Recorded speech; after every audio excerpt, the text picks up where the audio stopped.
Loki's talents just dropped, so we're going to cover all his talents that are going to be available to him when he drops this week. So we're first going to start off with his divine traits. The first divine trait is going to be Effect Seeker. Attacks against poison and dazed enemies deal an additional 2 damage. Now this is going to be very nice when you couple it with other traits from other characters, so you can just increase the multitude of damage that you can do on a character, because he's going to be a massive assassin. Next up, we have Poison Reset. Hitting a poisoned enemy with Obscuring Dagger resets the duration of the poison, and each tick deals an additional 1 damage. Man, he's going to be really based around poison damage, which is going to be good. It means when you poison somebody, they're going to be walking away and still be getting ticked. It's going to be perfect. So we're going to go on to the last divine trait, which is Tricked. If enemies hit by Explosive Bee have a low vulnerability than Loki, vulnerabilities are swapped. Loki cannot go below 50% vulnerability. Opponent can't go above 100% vulnerability. That is crazy. That is ridiculous. That is one of those traits that you're going to have to unlock to be the best Loki player. And it's on level 16. It makes sense for level 16. I honestly have a feeling too they might have to tweak that a little bit, because that might be a little too overpowered for the game. But for sure, those early level 16 Lokis are going to have so much fun. So now we're going to do his minor traits. The first minor trait is going to be In the Shadows. Dodge cooldown reduced by 50% while invisible.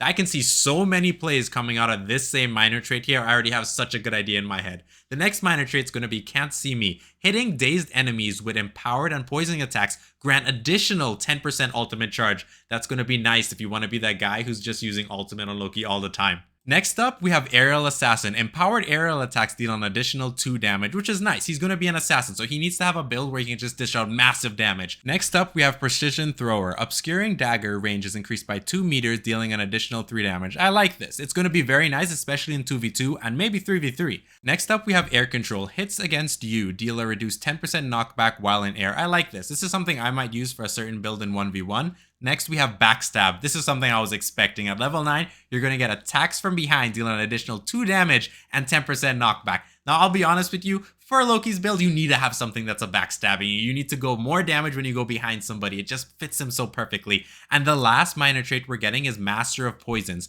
Poison effects is not removed after the first attack out of stealth. It remains for an additional 8 seconds. Oh, geez.